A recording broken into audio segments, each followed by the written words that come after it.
Paul, Steven, congratulations. You're both one step closer to the title of Forged in Fire champion and a check for 10 grand. All that you need to do now is go home and recreate an iconic weapon from history. That weapon is the Nambi Nulu. Good luck, bladesmiths. We'll see you in 5 days. I want to get going. My shop is, I often refer to as a hobbit hole. This is a fire-breathing spider that will eat you alive. I make weird stuff, and this is really weird. If that doesn't lop off a head, I don't know what will. This blade is a really difficult one to shape because there's a lot of curvature. To get a blade like this to balance, I've got to do a lot of hammer work, and I've got to be really careful not to cancel out everything I do on each hammer stroke. My competition is Steven, who's a great young smith. He doesn't have the kind of experience that I do, but none of us have any experience making a Nambi Nulu, so it's going to be a tough race. I'm deciding to use a leaf spring. The Nagambe used salvaged materials that already had holes or shapes cut in it and form their pieces around them. I'm going to drop a drift right down that hole and just see if I can get the hole to open up. I'm going to try to achieve good balance with this blade. It's a really unusual shape so that it feels good in the hand and that it will swing nicely. No, I'm feeling the pressure because I know that I have a lot to do today. Propane, I need to heat this sucker up. Time to heat treat. This is a really critical point in this process. There's a lot that could go wrong. If the blade's gonna fail, I will know very quickly after it's hardened.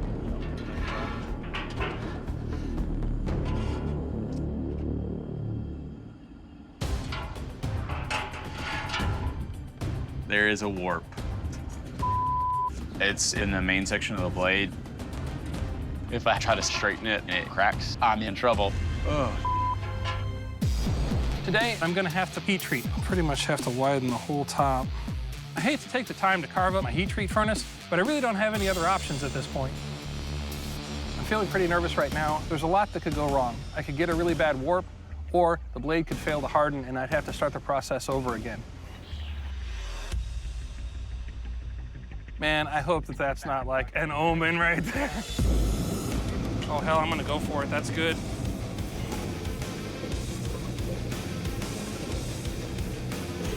It doesn't look any worse than it did when I put it in. That is such a huge relief. Today is the day that everything has to be done. Yesterday, I was able to get all of the warp out in the temper. That was a relief. I am putting the handle on right now. I need to make sure that I don't settle for gaps and misalignment. I highly doubt I'll hit the marks that Paul will hit just because he has so much more experience with fit and finish. And so stakes are much higher. So this epoxy works very fast, and I'm becoming very aware of the closing window of time I have here to get everything assembled.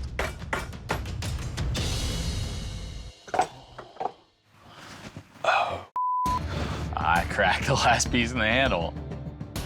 A mistake has been made. There's no going back. I have just enough of African blackwood to replace my last piece on my handle. At this point, time is really precious. When I make knives, I try and pay attention to the small details. I'll take the nickname Captain Meticulous. The first thing I'm getting at this morning are the globes that are a required element on the end of the handle. The globes could be thought of as a really large pommel. They're using wood instead of metal as a counterweight. That'll make it really accurate to the Nagambe Nulu. Got scales cut. I made a weighted pommel nut to put on to the very end so that I can dial in the balance. I'm adding a leather spacer, which will act like a cushion. This will all dampen vibration like a shock absorber. The last detail is doing the leather handle wrap. It's gonna be a great grip. So this is a 1-inch thick manila rope. It's a standard test for a lot of knife edge stuff. The worst case scenario would be to find out that my edge doesn't hold up. Go about like that, something like that. Could send me home. And here we go. And that is a pass. Bladesmiths, welcome back to the Forge. You've had 5 days at your home forges to work on your finale weapons. You know what's next, the weapons test. Dave? Gentlemen, this is the sharpness test. To test the sharpness of your blades, I'll be cutting into our cane man here. Paul, you ready? Yes, I feel good. I know that the geometry behind my edge is thin and convex, so it should cut through the cane very well.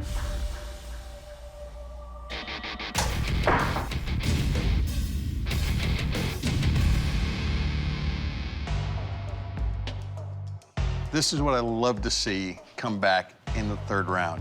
This feels like a weapon. It cuts like a weapon. It went right through that cane. You nailed it. Thank you. All right, Stephen, you ready for this? Yes, sir.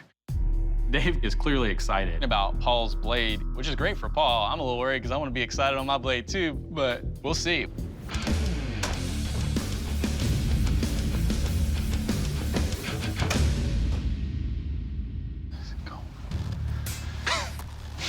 Your weapon, same weapon, different feel. It's a different weight, it's a different balance, but the cuts, you can see it just passed right through. There wasn't any resistance on that cane. Nicely done. That felt really good to hear. Never expected to make it this far based on how round one went. And it just feels good to have made something that's effective. Gentlemen, to test the strength and durability of your blades, I'm going to chop into these clay pots. This is not about what your blades do to the pots, but what these pots can do to your blades. Paul, you're up first. Hitting something as hard as a clay pot, I don't have any idea what it's going to do to my edge.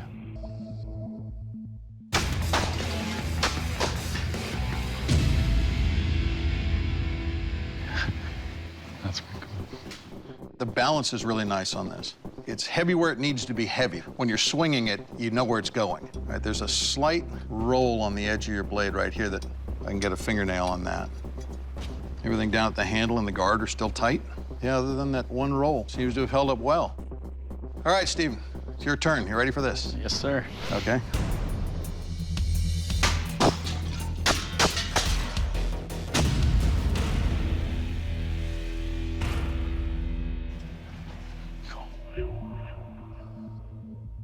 Nice and straight. I don't really see anything out of alignment. Your blade's a little bit heavier than Paul's, but it's got a good feel. It's got a good balance. The wood you've got in the handle and the extension of this handle has put the balance in a really nice place. Cool. Yeah, I can't feel any deformation on the edge. Well done. Thank you. Next up, the kill test. Doug? I know what the weapon was used for, and I'm starting to wonder pretty hardcore what we're about to do to these dummies. Bladesmiths, this is the kill test. The Nambenulu wasn't just a weapon used by tribal chiefs to show status. It was also known as the beheading sword of the Congo. So to see what kind of lethal damage your weapon will do, I will take your Nambenulu and I'll deliver lethal slashes on this ballistics dummy.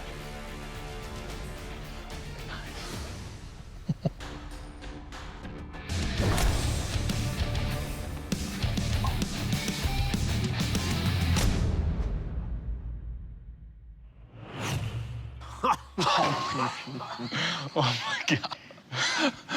That was badass. All right, Paul, let's talk about your Nambenulu. It feels good in the hand. It's got a razor's edge here that, upon its initial delivery into the gut, that dug in deep all the way into the bowel.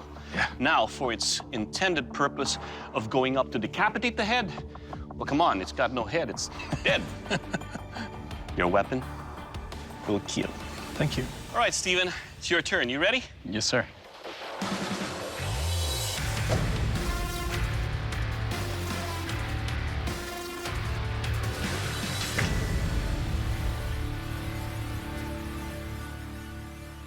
All right, Stephen, your blade is sharp. It lacerated all the way into the bowels. But you can see that cut through the jaw and all the way through the head. The wood that you have here, it's smooth, but it's the index here that you have for that. The way you have it flattened out and avoid that feels good in the hand. Yes, sir. And it will kill. Thanks. Paul, Stephen, the judge's deliberation is complete. The Forged in Fire champion is...